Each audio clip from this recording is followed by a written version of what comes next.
ಆತ್ಮೀಯ ಜನಧ್ವನಿ ಕೇಳುಗರಿಗೆಲ್ಲ ನಮಸ್ಕಾರ. ಇದು ನಿಮ್ಮ ನೆಚ್ಚಿನ ಹಾಗೂ ಮೈಸೂರಿನ ಮೊಟ್ಟಮೊದಲ ಸಮುದಾಯ ಬಾನುಲಿ ಕೇಂದ್ರ ಜನಧ್ವನಿ 90.8 ಕಂಪನಾಂಕದಲ್ಲಿ ಸರಗೂರಿನಿಂದ ಪ್ರಸಾರವಾಗುತ್ತಿದೆ. ಎಂದಿನಂತೆ ತಮಗೆಲ್ಲರಿಗೂ ಆರೋಗ್ಯದಂಗಳ ಕಾರ್ಯಕ್ರಮಕ್ಕೆ ಆತ್ಮೀಯವಾದ ಸ್ವಾಗತ. ಕೇಳುಗರೆ, ಪ್ರತಿ ವರ್ಷ ಫೆಬ್ರವರಿ 10ನೇ ತಾರೀಕು ಜಂತುಹುಳ ನಿವಾರಣೆ ದಿನವನ್ನು ಆಚರಿಸಲಾಗುತ್ತದೆ. ಬನ್ನಿ ಈ ಆಚರಣೆಯ ಉದ್ದೇಶವನ್ನು ತಿಳಿಯೋಣ.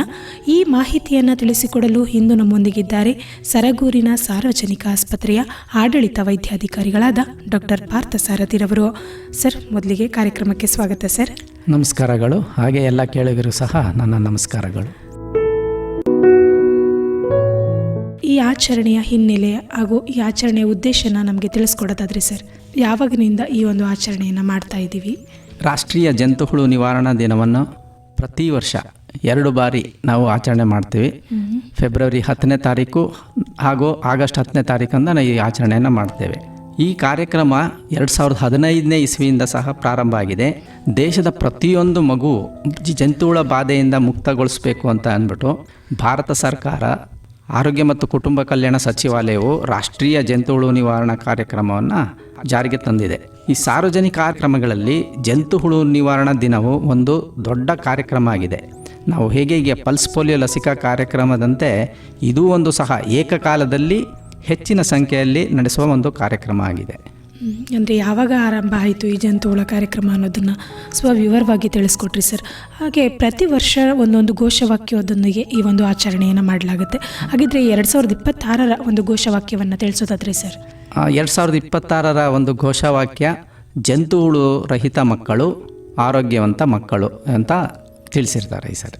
ಹಾಗಿದ್ರೆ ಈ ಜಂತುಹುಳು ಮಕ್ಕಳ ಆರೋಗ್ಯಕ್ಕೆ ಹೇಗೆ ಪರಿಣಾಮವನ್ನು ಅಥವಾ ಹಾನಿಯನ್ನು ಉಂಟು ಮಾಡುತ್ತೆ ಸರ್? ಇದು ಮಕ್ಕಳಲ್ಲಿ ಪ್ರಾಥಮಿಕವಾಗಿ ಈ ಸೋಂಕು ಅಪೌಷ್ಟಿಕತೆಯನ್ನು ಉಂಟು ಮಾಡ್ತದೆ. ದೀರ್ಘಕಾಲದ ಸಮಯದ ನಂತರ ಪ್ರಾಥಮಿಕ ಹಂತದಲ್ಲಿ ಯಾವುದೇ ಲಕ್ಷಣ ಕಂಡು ಬಂದಿರೋದಿಲ್ಲ. ಆದರೆ ದೀರ್ಘಕಾಲದಲ್ಲಿ ರಕ್ತಹೀನತೆಯಾಗಿ ಅಲ್ಲಿ ಮಕ್ಕಳ ಬೆಳವಣಿಗೆ ಕುಂಠಿತ ಆಗುತ್ತೆ. ಪ್ರಾರಂಭಿಕ ಹಂತದಲ್ಲಿ ಕರಳು ಇನ್ಫೆಕ್ಷನ್ ಆಗಿರ್ತದೆ. ನಂತರ ಶ್ವಾಸಕೋಶನೂ ಇನ್ಫೆಕ್ಷನ್ ಆಗಿ ನಿಮೋನಿಯಾ ಆಗ್ಬೋದು, ಲಿವರ್ ಸಹ ತೊಂದರೆ ಆಗ್ಬೋದು. ಈ ಅತಿ ಹೆಚ್ಚು ಸೋಂಕು ಉಂಟಾದಾಗ ಅಂದರೆ ಹುಳುಗಳ ಒಂದು ನಂಬರ್ ಏನು ಹೇಳ್ತೀವಿ, 1000 ಲಕ್ಷಗಟ್ಟಲೆ ಸಾವಿರಾರು ಗಟ್ಟಲೆ ಆದಾಗ ಆ ಕರುಳಿನಲ್ಲಿ ಒಂದು ಅಬ್ಸ್ಟ್ರಕ್ಷನ್ ಅಡಚಣೆ ಉಂಟಾಗಿ ಒಂದು ತುರ್ತು ವೈದ್ಯಕೀಯ ಸಂದರ್ಭ ಉಂಟು ಮಾಡೋಕ್ಕೆ ಸಾಧ್ಯತೆ ಆಗಿರ್ತದೆ. ಆಹಾರ, ನಾವು ತಿಂದಿರ್ತಕ್ಕಂಥ ಆಹಾರ, ದ್ರವ, ಅನಿಲ ಇದು ಸುಲಭವಾಗಿ ಹೋಗಾಗೆ ಆಗದೆ ಇಂಟೆಸ್ಟೈನಲ್ ಅಬ್ಸ್ಟ್ರಕ್ಷನ್ ಅಂತೀವಿ. ಆ ತೊಂದರೆ ಆದಾಗ ಇದು ಒಂದು ಮಲಬದ್ಧತೆ ಉಂಟಾಗುತ್ತದೆ ಮತ್ತು ಒಂದು ಮೆಡಿಕಲ್ ಎಮರ್ಜೆನ್ಸಿ ಸಹ ಆಗುತ್ತೆ. ಹಾಗೆ ಇದರಲ್ಲಿ ನಮ್ಮ ರೋಗ ನಿರೋಧಕ ಶಕ್ತಿ ಕುಂಠಿತಗೊಂಡು ಇತರೆ ಸೋಂಕುಗಳಿಗೂ ಸಹ ನಾವು ಎಡೆ ಮಾಡಿಕೊಡ್ತದೆ. ಇದು ಈ ಜಂತುಹುಳ ಮಕ್ಕಳ ಆರೋಗ್ಯದ ಮೇಲೆ ಹೇಗೆ ಹಾನಿ ಉಂಟು ಮಾಡುತ್ತೆ ಅನ್ನೋದನ್ನು ತಿಳಿಸಿದ್ದೀರಿ ಸರ್. ಹಾಗಿದ್ರೆ ಈ ಜಂತುಹುಳು ದೇಹಕ್ಕೆ ಹೇಗೆ ಪ್ರವೇಶನ ಮಾಡುತ್ತೆ ಸರ್, ಅದನ್ನು ತಿಳಿಸ್ಬೋದಾ? ಈ ಸೋಂಕು ಪೀಡಿತ ಮಗುವು ಬಯಲಿನಲ್ಲಿ ಮಲ ವಿಸರ್ಜನೆ ಮಾಡಿದಾಗ ಆ ಜಂತುಹುಳಿನ ಮೊಟ್ಟೆಗಳು ಮಲದಿಂದ ಮಣ್ಣನ್ನು ಸೇರಿಕೊಂಡು ಅದು ಒಡೆದು ಜಂತುಹುಳು ಮರಿಗಳಾಗ್ತವೆ, ಲಾರ್ವಾ ಅಂತ ಹೇಳ್ತೀವಿ. ನಾವೀಗ ಸ್ವಚ್ಛಗೊಳಿಸಿದ ಆಹಾರವನ್ನು ಅಂದರೆ ಸ್ವಚ್ಛ ಇಲ್ಲದೇ ಇರತಕ್ಕಂಥ ಕೈಗಳಿಂದ ಆಹಾರವನ್ನು ಸೇವಿಸಿದಾಗ ಹಾಗೂ ಚರ್ಮದ ಮೂಲಕ ಸಹ ಈ ಹುಳುಗಳು ದೇಹವನ್ನು ಪ್ರವೇಶಿಸುತ್ತದೆ. ಈ ಮರಿ ಹುಳುಗಳು ಪ್ರೌಢ ಹುಳುಗಳಾಗಿ ಅಂದರೆ ಅಡಲ್ಟ್ ವರ್ಮ್ಸ್ ಅಂತ ಹೇಳ್ತೀವಿ. ಅದು ಬೆಳವಣಿಗೆ ಹೊಂದಿ ಮಗುವಿನ ಆರೋಗ್ಯದ ಮೇಲೆ ಕೆಟ್ಟ ದುಷ್ಪರಿಣಾಮಗಳನ್ನು ಬೀರ್ತದೆ. ಹಾಗಿದ್ರೆ ಈ ಜಂತುಹುಳು ಸೋಂಕಿನ ಸಾಮಾನ್ಯ ಲಕ್ಷಣಗಳನ್ನ ನಮಗೆ ತಿಳಿಸ್ಬೋದಾ ಸರ್? ಈ ಸೋಂಕು ಪ್ರಾರಂಭದಲ್ಲಿ ಯಾವುದೇ ಒಂದು ಲಕ್ಷಣಗಳನ್ನು ತೋರಿಸೋದಿಲ್ಲ. ಯಾವಾಗ ಇದು ಕಾಲಕ್ರಮೇಣ ಅದಕ್ಕೆ ನಾವು ಯಾವುದೇ ಚಿಕಿತ್ಸೆ ಪಡ್ಕೊಳ್ಳದೆ ಇದ್ದಾಗ ಏನಾಗುತ್ತೆ, ಅದು ರೋಗ ಉಲ್ಬಣಗೊಂಡಾಗ ಪ್ರಾರಂಭಿಕ ಹಂತದಲ್ಲಿ ಮಗುವಿಗೆ ಹಸು ತೋರ್ತಿರೋದಿಲ್ಲ, ಹಸು ಕಾಣಿಸೋದಿಲ್ಲ, ಊಟ ಟೈಮ್ಗೆ ಊಟ ಕೊಟ್ಟರೆ ಊಟ ಮಾಡೋದಿಲ್ಲ, ಹೊಟ್ಟೆ ನೋವು ಆಗಾಗ್ಗೆ ಹೊಟ್ಟೆ ನೋವು ಅಂತ ಹೇಳ್ತಾ ಇರ್ತದೆ. ನಂತರ ಅದು ವಾಕರಿಕೆ ಆಗ್ಬೋದು, ವಾಂತಿ ಬರೋ ಸೆನ್ಸೇಷನ್ ಆಗುತ್ತೆ, ವಾಂತಿನೇ ಆಗ್ಬೋದು. ಕೆಲವು ಮಕ್ಕಳಲ್ಲಿ ಅತಿಸಾರ ಸಹ ಆಗುತ್ತದೆ. ಮತ್ತು ಏನೇ ಊಟವನ್ನು ಮಕ್ಕಳು ಪೌಷ್ಟಿಕಾಂಶದ ಊಟ ಕೊಡ್ತಿದ್ರು ಸಹ ಅವುಗಳಲ್ಲಿ ತೂಕ ಇಂಪ್ರೂವ್ಮೆಂಟ್ ಆಗಲ್ಲ. ಆ ವೆಯ್ಟ್ ಗೈನ್ ಅಂತ ಏನು ಹೇಳ್ತೀವಿ ಅದು ಒಂದು ಕಾಣಿಸೋದಿಲ್ಲ.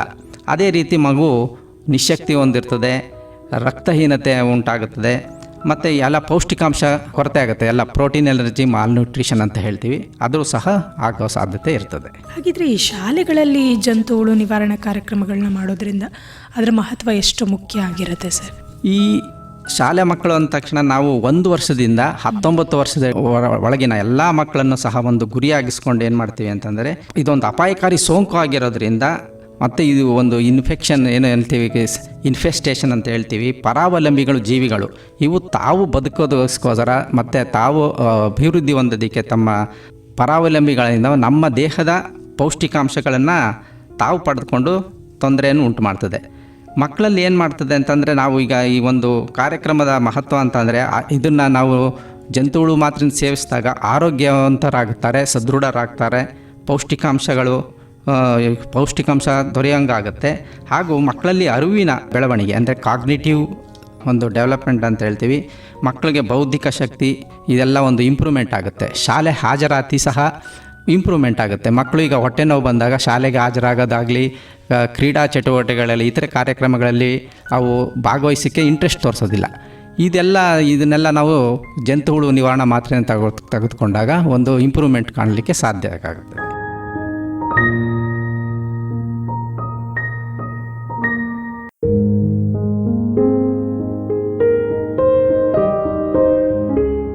ಹಾಗಿದ್ರೆ ಪ್ರತಿ ಮಗುವಿಗೂ ಈ ಜಂತುಹುಳದ ನಿವಾರಣಾ ಮಾತ್ರೆಗಳನ್ನ ತಲುಪಿಸೋ ನಿಟ್ಟಿನಲ್ಲಿ ಹೇಗೆ ಕೆಲಸ ನಡೀತಾ ಇದೆ ಸರ್? ಈ ಮಾತ್ರೆ ನಾವು ಯೂಶ್ವಲಿ ಇತರೆ ಮಾತ್ರೆಗಳನ್ನ ನಾವು ನುಂಗಿ ತಗೊಳ್ತಕ್ಕಂಥ ಮಾತ್ರೆ, ಆದರೆ ಈ ಪರ್ಟಿಕ್ಯುಲರ್ ಜಂತುಹುಳು ತಿನ್ನೋಂಥ ಮಾತ್ರೆಗಳು 400 mg ಆಲ್ಬೆಂಡಜೋಲ್ ಅಂತ ಮಾತ್ರೆ ಲಭ್ಯವಿರ್ತದೆ.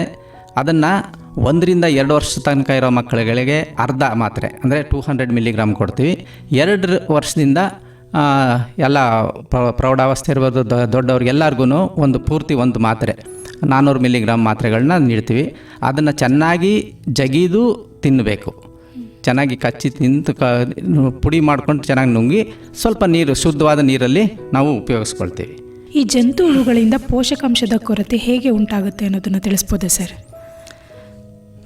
ಇದು ನಾವು ಪರಾವಲಂಬಿ ಜೀವಿಗಳಾಗಿರೋದ್ರಿಂದ ಅವು ತಮ್ಮ ಬೆಳವಣಿಗೆ ಮತ್ತು ಅಭಿವೃದ್ಧಿಗೆ ನೇರವಾಗಿ ನಮ್ಮ ನಾವೇನು ಪೌಷ್ಟಿಕಾಂಶ ಊಟ ತಗೊಳ್ತೀವಿ ಅದನ್ನು ತಾವು ಕಸಿದುಕೊಳ್ತವೆ. ಅಂದರೆ ಸ್ಟೋಲ್ ಅಂತ ಹೇಳಿ ಕಸಿದುಕೊಂಡು ನಮಗೆ ರಕ್ತಹೀನತೆ ಉಂಟಾಗುತ್ತದೆ. ಇದು ಪ್ರಮುಖವಾಗಿ ಹುಕ್ವರ್ಮ್ ಅಂತ ಒಂದು ಹುಳ ಇರ್ತದೆ. ಅದು ಐರನ್ ಡಿಫಿಷಿಯನ್ಸಿ ಅನಿಮಿಯಾ ಅಂದರೆ ಕಬ್ಬಿಣಾಂಶದ ಕೊರತೆಯಿಂದಾಗಿ ಉಂಟಾಗುವಂಥ ಒಂದು ಲಕ್ಷಣ ಕಂಡುಬರ್ತದೆ. ಊಟ ಕಡಿಮೆ ಮಾಡ್ತಾ ಇರ್ತಾರೆ ಮಕ್ಕಳು, ಹಸಿವು ಕಾಣಿಸೋದಿಲ್ಲ. ಮತ್ತು ಕೆಲವು ಮಕ್ಕಳಲ್ಲಿ ಮಾಲ್ ಅಬ್ಸಾರ್ಪ್ಷನ್ ಕರಳಿಗೆ ಅಂಟ್ಕೊಂಡ್ಬಿಟ್ಟಾಗ ಏನಾಗುತ್ತೆ, ಅಲ್ಲಿ ರಕ್ತಸ್ರಾವ ಆಗಿ ಐರನ್ ಡಿಫಿಷಿಯನ್ಸಿ ಅನಿಮಿಯಾನೂ ಆಗುತ್ತೆ. ಮತ್ತು ಮಕ್ಕಳು ತಮ್ಮ ವಯಸ್ಸಿಗೆ ತಕ್ಕಂತೆ ಒಂದು ಬೆಳವಣಿಗೆಯನ್ನು ಹೊಂದುತ್ತಾ ಇರೋದಿಲ್ಲ. ಈ ಜಂತುಹುಳ ಸೋಂಕು ತಡೆಗಟ್ಟಲು ಯಾವ್ಯಾವ ಸರಳ ಕ್ರಮಗಳನ್ನ ನಾವು ಅನುಸರಿಸಬೇಕಾಗುತ್ತೆ ಸರ್? ಇದು ನಾವು ವೈಯಕ್ತಿಕ ಸ್ವಚ್ಛತೆ ಅಂತ ಹೇಳ್ತೀವಿ. ಇದು ಭಾಳ ಸರಳವಾದ ವಿಧಾನ ಆಗಿರ್ತದೆ. ನಾವು ಪ್ರಮುಖವಾಗಿ ನಮ್ಮ ಸುತ್ತಮುತ್ತಲಿನ ಪರಿಸರವನ್ನು ಸ್ವಚ್ಛವಾಗಿಟ್ಕೊಳ್ಬೇಕಾಗುತ್ತದೆ. ಮತ್ತು ನಾವು ಬರಿಗಾಲಿನಲ್ಲಿ ಮಣ್ಣಿನಲ್ಲಿ ನಡೆದಾಡಬಾರ್ದು, ಚಪ್ಪಲಿಯನ್ನು ಧರಿಸ್ಕೊಂಡು ನಡೆದಾಡಬೇಕಾಗತ್ತೆ. ಮತ್ತು ಬಯಲಿನಲ್ಲಿ ಮಲ ವಿಸರ್ಜನೆಯನ್ನು ಸಂಪೂರ್ಣವಾಗಿ ನಾವು ತ್ಯಜಿಸಬೇಕು. ಅದನ್ನು ಯಾವಾಗಲೂ ನಾವು ಶೌಚಾಲಯಗಳನ್ನೇ ಸಹ ಬಳಸಬೇಕಾಗುತ್ತದೆ. ಮತ್ತು ನಮ್ಮ ಕೈಗಳನ್ನ ಊಟಕ್ಕೆ ಮುಂಚೆ ಖಂಡಿತವಾಗಿಯೂ ಒಂದು ಸೋಪು ಮತ್ತು ನೀರಿನಿಂದ ತೊಳ್ಕೊಳ್ಬೇಕಾಗತ್ತೆ. ಹಾಗೂ ಶೌಚಾಲಯವನ್ನು ಬಳಸಿದ ನಂತರನೂ ಸಹ ಒಂದು ಶುದ್ಧವಾದ ನೀರು ಮತ್ತು ಸೋಪ್ನಿಂದ ತೊಳ್ಕೊಳ್ಬೇಕಾಗತ್ತೆ. ಮತ್ತು ಹಸಿ ತರಕಾರಿ ಹಣ್ಣುಗಳನ್ನು ತಿನ್ನೋಕ್ಕೆ ಮುಂಚೆ ಅಥವಾ ಉಪಯೋಗಿಸೋಕ್ಕೆ ಮುಂಚೆ ಅವುಗಳನ್ನ ಚೆನ್ನಾಗಿ ಶುದ್ಧವಾದ ನೀರಲ್ಲಿ ತೊಳಿಬೇಕಾಗುತ್ತದೆ. ಮತ್ತು ನಾವು ಸೇವಿಸುವ ನೀರಾಗಿರ್ಬೋದು, ಆಹಾರ ಆಗಿದ್ದು ಯಾವಾಗಲೂ ಮುಚ್ಚಿಟ್ಕೊಂಡು ಒಂದು ಸ್ವಚ್ಛತೆಯನ್ನು ಕಾಪಾಡ್ಕೊಳ್ಬೇಕಾಗತ್ತೆ. ಅದೇ ರೀತಿ ನಮ್ಮ ಉಗುರುಗಳನ್ನ ನಾವು ಸ್ವಚ್ಛವಾಗಿ ಇಟ್ಕೊಳ್ಬೇಕಾಗತ್ತೆ ಹಾಗೂ ಚಿಕ್ಕದಾಗಿ ಇಟ್ಕೊಳ್ಬೇಕಾಗತ್ತೆ. ತುಂಬ ಏನಾದ್ರು ದೊಡ್ಡದಾಗಿ ಬೆಳೆಸ್ಕೊಂಡಿದ್ರೆ ಅಲ್ಲಿ ಮಣ್ಣಿನ ಅಂಶ ಸೇರಿಕೊಂಡು ಅಲ್ಲಿಂದ ಹೊಟ್ಟೆ ಸೇರೋ ಸಾಧ್ಯತೆ ಇರ್ತದೆ. ಜಂತುಹುಳ ನಿವಾರಣಾ ಕ್ರಮವನ್ನು ನಮಗೆ ಸರಳವಾಗಿ ಹೇಗೆ ಅನುಸರಿಸಬೇಕು ಅನ್ನೋದ್ರ ಕುರಿತು ಮಾಹಿತಿಯನ್ನು ನೀಡಿದ್ರಿ ಸರ್. ಅಂದರೆ ಜಂತುಹುಳ ನಿವಾರಣೆ ದಿನದ ಆಚರಣೆಯ ಈ ಸಂದರ್ಭದಲ್ಲಿ ನಮ್ಮ ಜನಧ್ವನಿ ಕೇಳುಗರಿಗೆ ನಿಮ್ಮ ಸಲಹೆಯನ್ನು ತಿಳಿಸೋದಾದ್ರಿ ಸರ್? ಈ ಆಲ್ಬೆಂಡಜೋಲ್ ಮಾತ್ರೆ ಒಂದು ಸುರಕ್ಷಿತವಾದ ಒಂದು ಔಷಧಿ ಆಗಿರ್ತದೆ. ಈ ಮಾತ್ರೆನ ನಾವು ಮಕ್ಕಳಿಗೆ ಶಾಲೆ ಅಂಗನವಾಡಿಗಳಲ್ಲಿ ನೀಡ್ತಾ ಬಂದಿದ್ದೀವಿ. ಅದೇ ರೀತಿ ಈ ಮಾತ್ರೆಯನ್ನು ನಾವು ಸರಿಯಾಗಿ ತಗೊಳ್ಬೇಕಾಗತ್ತೆ, ಅಂದರೆ ಸೇವನೆ ಮಾಡಬೇಕಾಗತ್ತೆ. ಅಂದರೆ ಸರಿಯಾಗಿ ಅಗಿದು ನುಂಗಬೇಕು ಮತ್ತು ಶುದ್ಧ ಕುಡಿಯೋ ನೀರನ್ನು ಲಭ್ಯ ಇರುವಂತೆ ನೋಡಿಕೊಂಡು ಅದರಲ್ಲಿ ನಾವು ಉಪಯೋಗಿಸ್ಕೊಳ್ಬೇಕಾಗತ್ತೆ. ಕೆಲವು ಮಕ್ಕಳಲ್ಲಿ ಜಂತುಹುಳುಗಳು ತುಂಬ ಜಾಸ್ತಿ ಆಗಿರ್ತದೆ.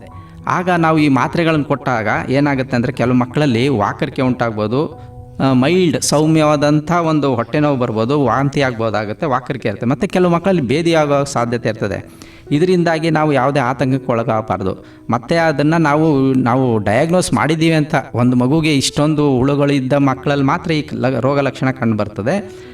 ಅವುಗಳನ್ನ ನಾವು ಏನು ಗಾಬರಿ ಆಗದೆ ಏನಾದ್ರು ತುಂಬ ಜಾಸ್ತಿ ಆದರೆ ಹತ್ತಿರದ ಪ್ರಾಥಮಿಕ ಆರೋಗ್ಯ ಕೇಂದ್ರಗಳಲ್ಲಿ ವೈದ್ಯರನ್ನು ಭೇಟಿ ಮಾಡಬೇಕು. ಮತ್ತು ಈ ಕಾರ್ಯಕ್ರಮವು ಏಕಕಾಲದಲ್ಲಿ ನಡೆಯೋದ್ರಿಂದ ಈ ಒಂದು ಸದುಪಯೋಗಗಳನ್ನ ಎಲ್ಲ ಶಾಲೆಗಳಾಗಿರ್ಬೋದು, ಅಂಗನವಾಡಿ ಕೇಂದ್ರಗಳಾಗಿರ್ಬೋದು, ಎಲ್ಲರೂ ಒಂದು ಸದುಪಯೋಗನ ಉಪಯೋಗಿಸ್ಕೊಳ್ಬೇಕಂತ ನಾನು ಹೇಳಲಿಕ್ಕೆ ಇಷ್ಟ. ನಮ್ಮ ಜನಧ್ವನಿ ಕೇಳುಗರಿಗೆ ಉತ್ತಮ ಸಲಹೆಯನ್ನು ನೀಡಿದ್ರಿ ಸರ್. ಭಾಳ ಸಂತೋಷ. ಇಷ್ಟೊತ್ತು ನಮ್ಮ ಜೊತೆ ಇದ್ದು ಆರೋಗ್ಯ ದಂಗಳ ಕಾರ್ಯಕ್ರಮದಲ್ಲಿ ಭಾಗವಹಿಸಿ ರಾಷ್ಟ್ರೀಯ ಜಂತುಹುಳು ನಿವಾರಣಾ ದಿನದ ವಿಶೇಷತೆ ಆಗಿರ್ಬೋದು, ಅದರ ಆಚರಣೆ ಉದ್ದೇಶದ ಕುರಿತು ಸಾಕಷ್ಟು ಮಾಹಿತಿಯನ್ನು ನಮಗೆ ಮತ್ತು ನಮ್ಮ ಕೇಳುಗರಿಗೆ ತಿಳಿಸ್ಕೊಟ್ಟಿದ್ದೀರಿ. ಅದಕ್ಕಾಗಿ ತುಂಬ ಹೃದಯದ ಧನ್ಯವಾದಗಳು ಸರ್. ಧನ್ಯವಾದಗಳು ಸರ್. ಕೇಳುಗರೆ, ಇದುವರೆಗೂ ರಾಷ್ಟ್ರೀಯ ಜಂತುಹುಳ ನಿವಾರಣಾ ದಿನದ ಕುರಿತು ಮಾಹಿತಿಯನ್ನು ನೀಡಿದವರು ಸರಗೂರಿನ ಸಾರ್ವಜನಿಕ ಆಸ್ಪತ್ರೆಯ ಆಡಳಿತ ವೈದ್ಯಾಧಿಕಾರಿಗಳಾದ ಡಾಕ್ಟರ್ ಪಾರ್ಥ ಸಾರಥಿರವರು. ಇದು ಇವತ್ತಿನ ಕಾರ್ಯಕ್ರಮ. ಮತ್ತೆ ಮತ್ತೊಂದು ಕಾರ್ಯಕ್ರಮದಲ್ಲಿ ನಿಮ್ಮನ್ನು ಭೇಟಿಯಾಗ್ತೀನಿ. ಅಲ್ಲಿಯವರೆಗೂ ಕೇಳ್ತಾ ಇರಿ ಜನಧ್ವನಿ. ಇದು ನಿಮ್ಮ ಧ್ವನಿ, ನಿಮ್ಮೂರಿನ ಧ್ವನಿ, ಜನರ ಧ್ವನಿಯಾದ ಜನಧ್ವನಿ 90.8 ಕಂಪನಾಂಕದಲ್ಲಿ ಸರಗೂರಿನಿಂದ ಪ್ರಸಾರವಾಗುತ್ತಿದೆ. ನಮಸ್ಕಾರ.